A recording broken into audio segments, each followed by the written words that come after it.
नमस्ते एभ्रिवान। आजको हाम्रो यात्रा भनेको झापाको बुधबारेबाट सन्दकपुरसम्म रहेको छ। सन्दकपुर जाने एकदमै ठुलो इच्छा थियो, यसपालि अब पुरा हुँदैछ। आज चाहिँ अलिकति निस्किन ढिला भएकोले आज सन्दकपुर पुग्न असम्भव छ। आज चाहिँ हामी गएर इलामको माइपोखरीमा बास बस्छौँ। भोलि मात्र हामी सन्दकपुरको यात्रा गर्नेछौँ। अब ट्रेकिङमा चाहिँ म अहिलेसम्म केही अनुभवै छैन होइन। अब हिँड्न चाहिँ सकिँदैन केही थाहा छैन। जान चाहिँ जाँदैछौँ एकदमै आँट गरेर त्यहाँबाट हामीहरू सनराइज पनि देख्न सक्छौँ है। लकले साथ दियो भने चाहिँ एकदमै हेर्न सकिन्छ। एकदमै हुन त हामी त पहिला पुगेर आएको एकचोटि, तर 10-12 वर्ष अगाडि। त्योभन्दा त धेरै विकसित भयो होला अहिले त। उहाँको चाहिँ अनुभव छ, तर हामी चाहिँ फर्स्ट टाइम होइन कल्पना। फर्स्ट टाइम हामी चाहिँ धेरै एक्साइटेड छौँ। सन्दकपुर अब ट्रेकिङ लाइफमा धेरै चाहिँ हिँडेको छैन त्यसरी। योपालि चाहिँ कस्तो हुने हो है। ट्रेकिङको चाहिँ फर्स्ट एक्सपिरियन्स नै हुनेछ। ट्रेकिङ पनि कस्तो भने अब यो त हाई अल्टिट्युड ट्रेकिङ हो नि त होइन, यस्तो सामान्य पाहाडको त होइन, यो त उच्च पाहाड हो नि त। उच्च पाहाडकै ट्रेकिङ हो। अब भ्लगहरू धेरै नै हेरिरहेको थियौँ, त्यो ठाउँ चाहिँ एकदमै जाउँ लाग्यो होइन हेर्दाखेरि। स्टामिना चाहिँ हेर्नुपर्छ अब। स्टामिना अब जिम जाने, जुममा जाने सबैको देखिन्छ है। आज सबैको स्टामिना देखाउनु दिँदै अब यो गुरुदेखि लिएर सरहरू सबलाई लिएर हिँडेको छौँ। योगा गुरु यता हुनुहुन्छ, योगा गुरु कसको स्टामिना धेरै छ देखिन्छ।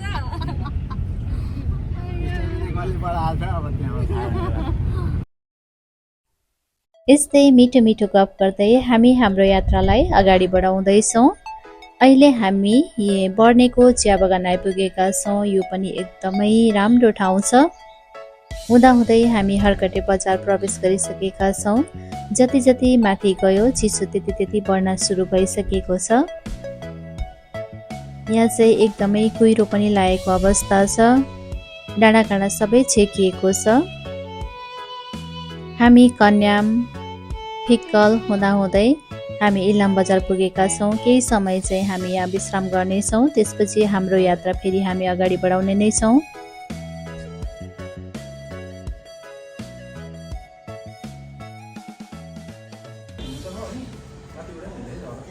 अहिले चाहिँ हामी यो के अरे इलामको बिब्ल्याटे बजार आइपुगेको छौँ। अब यहाँको मौसम चाहिँ चिसो छ है, रमाइलो छ। यहाँको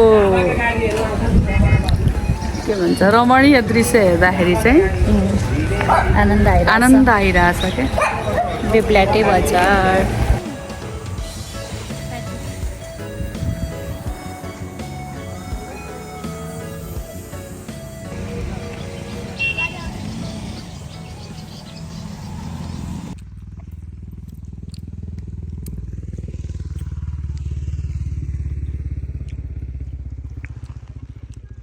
हेलो, के खानमा? ग्रिन टी को साथमा के हो यो? पपकर्न, चटपटे खानु मिठो भएको छ है चटपटे। लिजिए हाम्रो खुवाइ त यस्तो छ है। यो चाहिँ रमाइलो हो के। चटपट सक्यो।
यता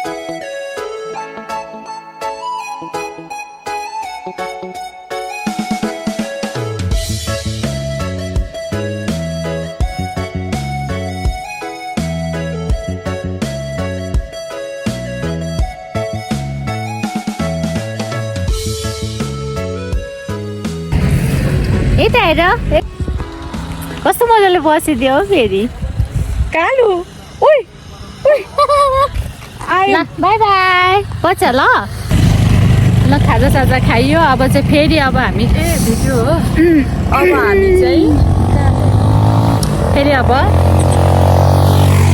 अगाडि बढ्दैछौँ हामी हाम्रो गन्तव्यतिर लाग्यौँ कस्तो राम्रो ठाउँमा बसेको थियौँ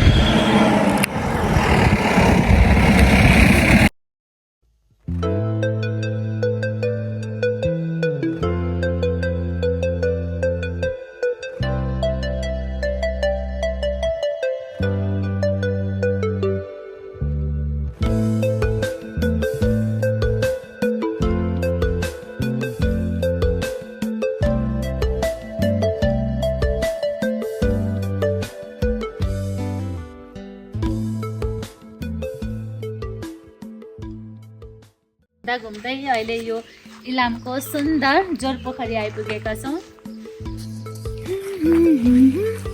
कस्तो भइरहेछ हाम्रो यात्रा एकदम रमाइलो आनन्द मजा आइरहेछ है एकदम मजा आइरहेछ अनि यहाँको भ्यूहरू एकदम राम्रो अहिले हामी ठ्याक्कै जोरपोखरीमा छौँ अबको हाम्रो गन्तव्य सन्दकपुरसम्मको सन्दकपू झन् कस्तो राम्रो होला नि कहिले पुग्नु जस्तो भइसक्यो क्या मलाई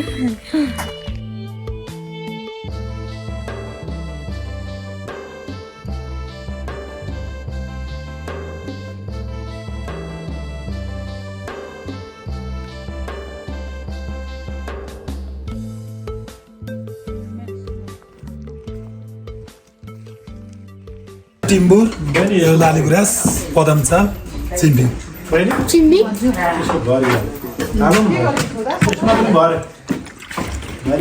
लाली गुराँसको चाहिँ टेस्ट गर्नुपर्छ है क्या आज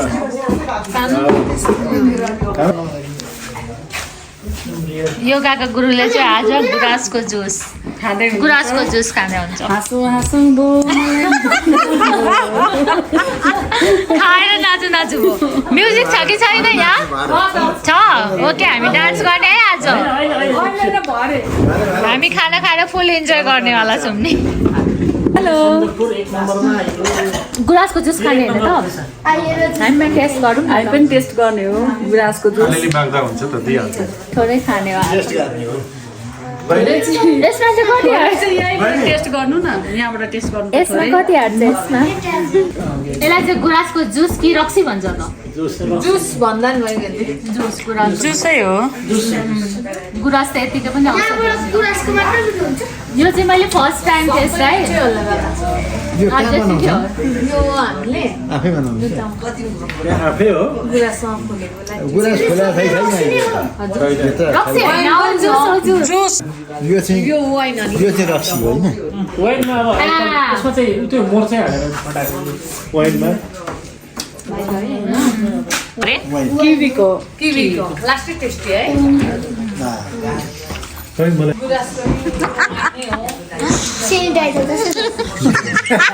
के अरे किवीको जुस चाहिँ के लाग्यो अरे सेन्टाइजर यो चाहिँ मर्चाहरू केही नहाल्यो रक्सी होइन यो मर्चाहरू केही नलाइ बनाएको एकदम यो चाहिँ वाइन चाहिँ यो गुराँसको हो होइन किवीको हेल्दी एकदम बोल्दा अहिले भने हामी माइपोखरी रामसार क्षेत्रभित्र प्रवेश गर्दैछौँ बस्ने ठाउँ अरे फुलहरू कस्तो मजाको रहेछ पूजा स्थल अरे कता हो पूजा स्थल यता होला पछि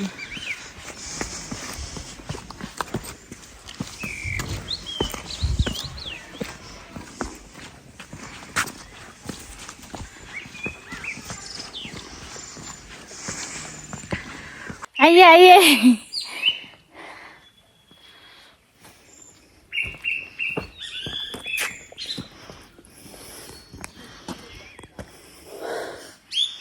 होइन त जानु भएको छैन होला बोले चाहिँ सुनिरहेछ कहाँ हो कहाँ यस्तो राम्रो के पार्क चाहिँ दामी जस्तै एक्लै एक्लै हिँड्ने होइन नि धार्मिक पोखरी हो धार्मिक स्थल हो धार्मिक स्थल माई पोखरीको माई खोलाको उद्गम स्थल हो यो चितवले तपाईँको हामी चाहिँ अहिले ठ्याक्कै पूर्वी नेपालको इलाममा रहेको माईपोखरी आइपुगेका छौँ जुन चाहिँ 2100 मिटरको उचाइमा रहेको घनघार जङ्गलको बिचमा रहेको छ हेलो हेलो हामी रिटर्न गरौँ न त जाऊँ। हामी ब्याग गएको है ग्रुपमा हुँदा केही पनि हुँदैन समय हो नि त साँझको टाइम हो कि यति बेला ल मान्यौँ नि त हामीले ल पुरै साँझ परिसकेको थियो त्यसैले चाहिँ मैले यो पोखरी वरिपरिको दृश्य हजुरहरूलाई राम्रोसँग देखाउन सकिनँ अब भने हामी पूजा स्थलतर्फ लागौँ माई पोखरीलाई धार्मिक स्थलको रूपमा मानिन्छ भनिन्छ कि यस ठाउँमा देवी देवताको बास छ भनेर स्थानीयको भनाइअनुसार माई देवी चाहिँ यहाँबाट नै प्रकट हुनुभएको थियो अरे हामीले पनि यहाँ माई देवीको दर्शन गऱ्यौँ माई पोखरीको पानी चाहिँ आफूले लिएर यहाँ दर्शन गर्नाले देवीको आशीर्वाद पाइन्छ भन्ने विश्वास पनि छ साँझको बेला पर्यो र पनि हामी माई पोखरीको दर्शन गऱ्यौँ माई पोखरीमा दर्शन गऱ्यो माई माताले चाहिँ सबैको रक्षा गरून् भनेर प्रार्थना गरेको छु खोल के बताइए कैसा लगा आप लोग का चायो मौसम वाह आज चाहिँ हामी माई पोखरीमै बस बस्छौँ भोलि चाहिँ बिहानै उठेर यहाँदेखि हामी सन्दकपुरतिर लाग्नेछौँ सन्दकपुर कस्तो छ के छ हजुरहरूलाई म नेक्स्ट भिडियोमा देखाउने नै छु यसको लागि हजुरहरू मेरो च्यानलमा जोडिनु होला यदि सब्स्क्राइब गर्नुभएको छैन भने अवश्य पनि सब्स्क्राइब गरिदिनु होला हस् त बाई बाई